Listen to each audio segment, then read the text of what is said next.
Jaws birthed it, Star Wars codified it. The idea of summer blockbusters has been central to the movie industry for decades. Well, other than 2020, but that's COVID's fault. Summers can sustain multiple blockbusters. Look at 2023. Barbie was the biggest blockbuster, but Oppenheimer was also a huge summer movie, especially for an R-rated biopic. Of course, not every studio's blockbuster dreams pan out. Throughout history, we've had blockbusters that weren't. Some did fine, but not enough to earn that planned sequel. Others were straight-up failures. Here are the movies that failed to live up to the summer blockbuster hype. In 2023, the Super Mario Bros. Movie made over $1 billion worldwide, second most to Barbie. This was the first movie based on a Nintendo property in decades, because Super Mario Bros. Scared the company off. Reasonably so, for the record. Nothing about the live-action Super Mario Bros. Made a lick of sense, and the bananas plot and unappealing aesthetics helped nothing. Released around Memorial Day weekend, the film debuted fourth in the domestic box office and did not make back its budget. 20 child stars who had a career resurgence as adults. Superhero movies were not born when Iron Man and The Dark Knight came out in 2008 and reshaped the theatrical landscape, but they were a spottier selection in the late 90s and early 2000s. Halle Berry had been part of the ensemble in the semi-successful X-Men movies, and she got a chance to play Catwoman in a $100 million blockbuster. The most memorable thing about this woeful movie is that Berry, fresh off winning an Oscar, showed up to accept her Razzie for Catwoman. Warner Brothers would get on track with Batman Begins the next summer, and Catwoman would be buried. Perhaps in a litter box. The poster said it all, from the director of Iron Man. Fresh off laying the building blocks for the MCU, Jon Favreau got a chance to direct Cowboys and Aliens, as close to an original project. It was based on a largely unknown graphic novel, as modern Hollywood gets on the blockbuster front. While the title was almost comically generic, the movie boasted Daniel Craig and Harrison Ford. Cowboys and Aliens made $174.8 million worldwide, but that's a problem when your film cost $163 million to make. Throw in the extensive marketing budget, and Cowboys and Aliens was a major flop. Favreau would retreat to making the low-budget dramedy Chef, before turning to Disney remakes and The Mandalorian. Which singers have the greatest voices in music history? Will Smith was the face of the summer blockbuster. Arguably both Independence Day in 1996 and Men in Black in 1997 were the defining summer movies of those years. In 1998, Smith skipped the summer, but Enemy of the State was both a critical and commercial hit. Hype was high for Wild Wild West. The song Smith recorded for the movie had become a #1 hit. Then, Wild Wild West came out and it was bizarre. And not very good. The movie debuted big, because it was 4th of July weekend and people didn't know it was bad yet. Wild Wild West would taper off quickly, and domestically it would finish out of the top 10 in box office returns. Smith was now fallible, and he'd never fully rebound. Martin Brest is still alive. He directed Beverly Hills Cop and Midnight Run. He also has not directed a film since 2003. That's how poisonous Geely was as a project. The story did not justify a summer blockbuster release or a $75 million budget, but it had Ben Affleck and Jennifer Lopez during Bennifer 1.0, and that made it a cultural event. However, that also inspired hostility from people who wanted to see the Hollywood it couple fail. Oh, they failed. Geely is awful, and it made $7.6 million worldwide. Yes, you read that right. That's how Brest's career died. 25 iconic TV shows that were made into awful movies.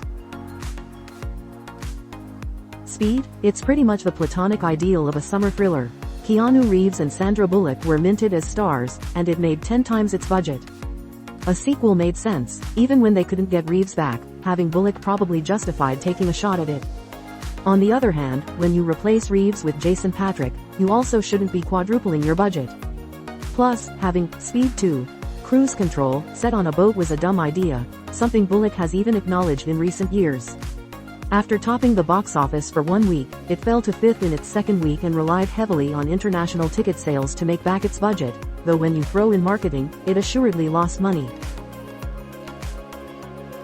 A couple of mediocre, but moderately successful, Fantastic Four movies had been made.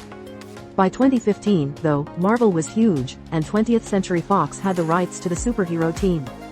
Director Josh Trank was given his first foray into major studio filmmaking. They even got Miles Teller and Michael B. Jordan for the movie.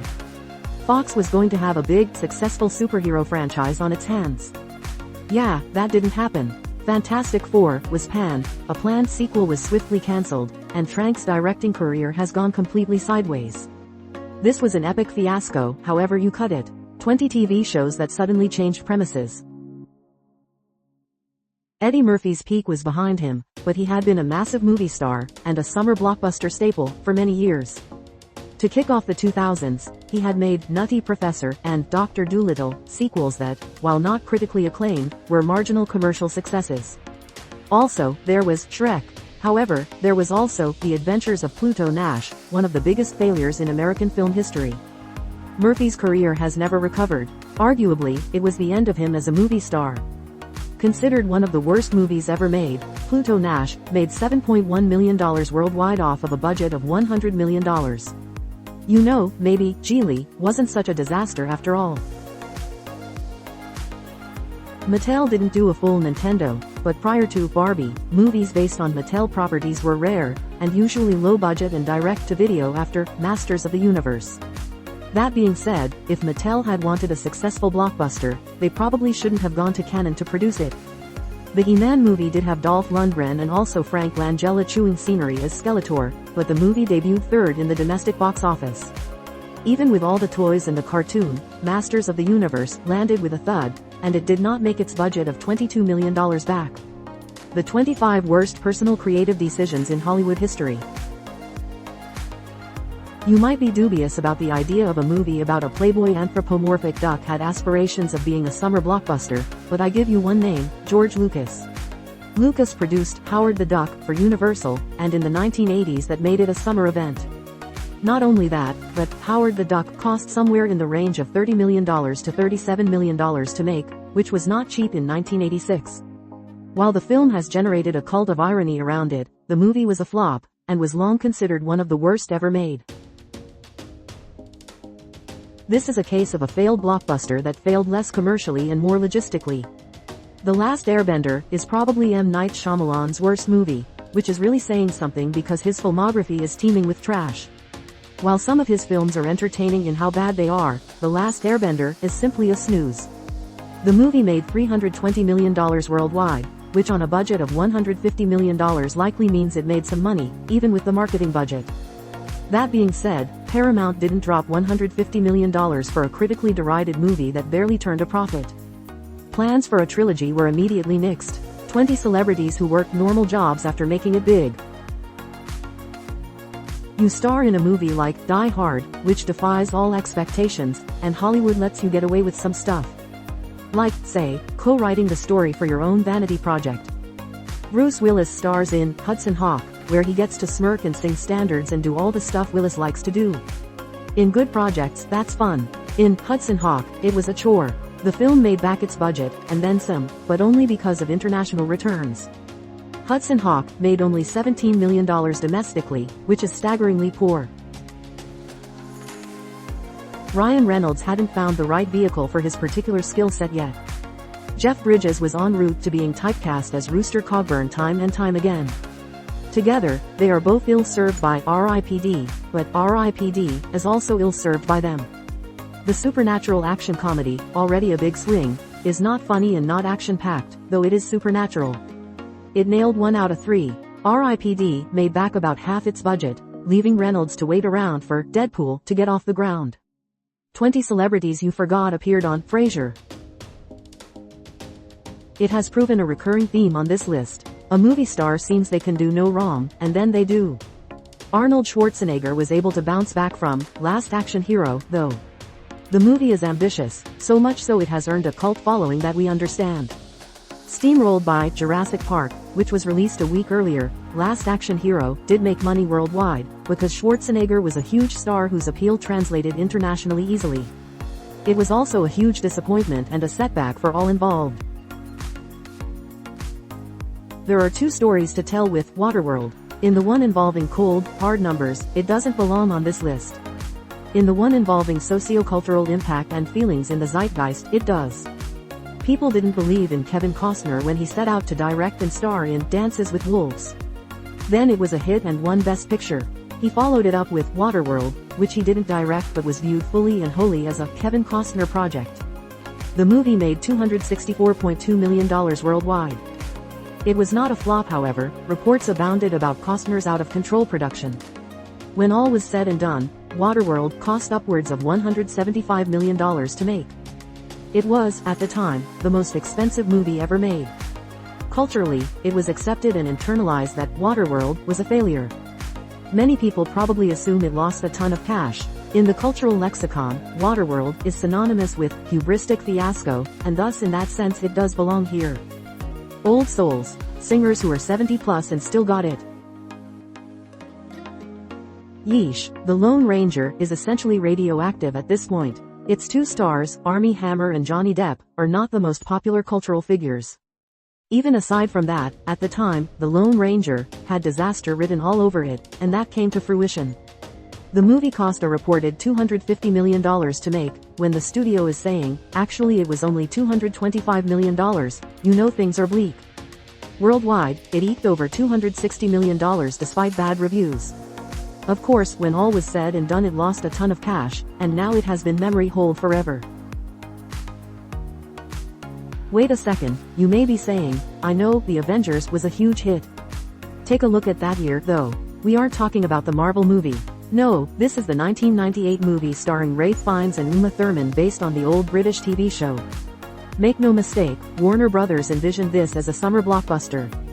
The studio dropped $60 million on it. It made $54.7 million worldwide. Warner Brothers would probably happily take the time stone so they could return and not make this The Avengers. 20 iconic TV shows with notable feuds among the cast. Well, at least, Lightyear gave us that amazing Chris Evans tweet. Every Toy Story film proper has been a huge hit, but Lightyear was a mess. For starters, most people could not figure out what, exactly, Lightyear was supposed to be. Apparently, it's the movie that Andy saw in 1995 canonically. All we know is that it somehow cost $200 million to make and it made $226.4 million worldwide. Unless it generated a ton of Disney Plus subscriptions, it cost the studio a ton of money. Paramount made one tactical error when it comes to Dead Reckoning Part 1, and not just that it is basically half a movie. The studio released it July 12. A week later, Barbenheimer happened. More to the point, Oppenheimer grabbed basically every IMAX screen in the world, relegating Dead Reckoning to secondary status. This for a movie that cost $291 million to make. That, plus the marketing, caused an issue. It made $567.5 million worldwide, but modern filmmaking is complicated. Variety reported that, by falling short of $600 million, the movie lost Paramount $100 million. While another, Mission Impossible, movie is coming, it is getting a new title, because Paramount does not want to do a Part 2 for a movie that was kind of a failure. 20 unrelated celebrities who look like twins. Jaws birthed the summer blockbuster, so why not end here? The fourth, and final, Jaws movie proved to be a failed blockbuster. Jaws, The Revenge is considered one of the worst movies ever made. It made money, if only just, but it still was a failure. It's a laughable movie, and certainly not a blockbuster. Did you enjoy this slideshow?